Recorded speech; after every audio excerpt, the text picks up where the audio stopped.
എല്ലാവർക്കും നമസ്കാരം. ഇന്ന് നമ്മൾ പഠിക്കാൻ പോകുന്നത് ക്ലാസ് 10 ചാപ്റ്റർ 3 പഠന പ്രവർത്തനങ്ങളാണ്.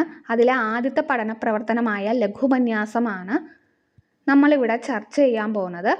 ഹോർത്തൂസ് മലബാറിക്യൂസ് എന്നുള്ളതാണ് വിഷയം. അപ്പോൾ ഇതൊരു മോഡലാണ്.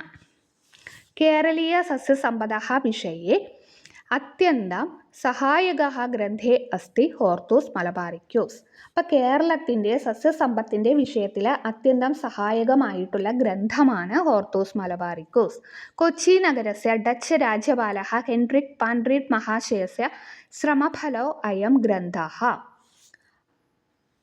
രാജ്യപാലः എന്ന് പറഞ്ഞാൽ ഗവർണർ എന്നാണ് അർത്ഥം. അപ്പം കൊച്ചി നഗരത്തിൻ്റെ ഡച്ച് ഗവർണറായിട്ടുള്ള ഹെൻറി വാൻഡ്രിറ്റ് മഹാശയൻ്റെ പരിശ്രമത്തിൻ്റെ ഫലമാണ് ഈ ഗ്രന്ഥം.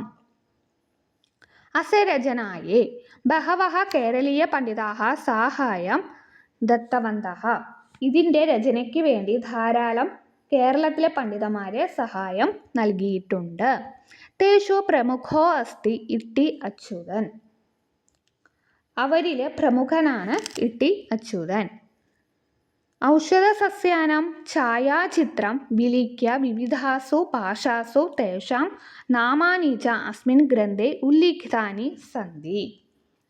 ഔഷധസസ്യങ്ങളുടെ പിക്ചർ അടക്കം പടം അടക്കം എഴുതിയിട്ടാണ് പല ഭാഷകളിൽ 4 ഭാഷകളിലായിട്ടാണ് അതിൻ്റെ പേരുകളടക്കം ഈ ഗ്രന്ഥത്തിൽ എഴുതി ചേർത്തിട്ടുള്ളത്. ഗ്രന്ഥേ അസ്മിൻ സംഖ്യ എത്രയാണ് വായിക്കുക? 742. അതിനെ സംസ്കൃതത്തിൽ വായിക്കുമ്പോൾ ദ്വിചത്വാരിംശത് അധിക സപ്തശത. സസ്യാനം സമസ്തമപി വിവരണം പ്രസ്തൗതി. ഈ ഗ്രന്ഥത്തിൽ 742 സസ്യങ്ങളുടെ സകല വിവരണങ്ങളും നൽകിയിട്ടുണ്ട്. അയം ഗ്രന്ഥഃ 12 ഭാഗേഷു വിഭക്തഃ. ഈ ഗ്രന്ഥം എന്ന് പറയുന്നത് 12 ഭാഗങ്ങളിലായിട്ട് തരംതിരിച്ചിരിക്കുന്നു. ഏവം മലയാളലിപിഃ ഇദം പ്രഥമതയാ അസ്മിന്നേവ ഗ്രന്ഥേ മുദ്രിത അഭവത്.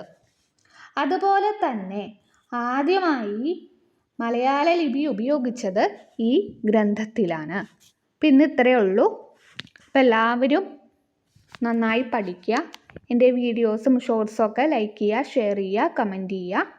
ജനുവരി 2 തൊട്ട് സംസ്കൃതത്തിന് വേണ്ടിയുള്ള ഓൺലൈൻ ട്യൂഷൻ സ്റ്റാർട്ട് ചെയ്തിട്ടുണ്ട്. ഗൂഗിൾ മീറ്റ് വഴിയാണ് ക്ലാസ് നൽകുന്നത്. കേരള സിലബസിലുള്ള സ്റ്റാൻഡേർഡ് 5 തൊട്ട് 10 വരെയുള്ള കുട്ടികൾക്കാണ് ക്ലാസ്സസ് യൂസ്ഫുൾ ആവുക. അപ്പോൾ ജോയിൻ ചെയ്യാൻ ആഗ്രഹിക്കുന്നവർ 9846770380 ഈ നമ്പറിൽ കോൺടാക്റ്റ് ചെയ്യാവുന്നതാണ്.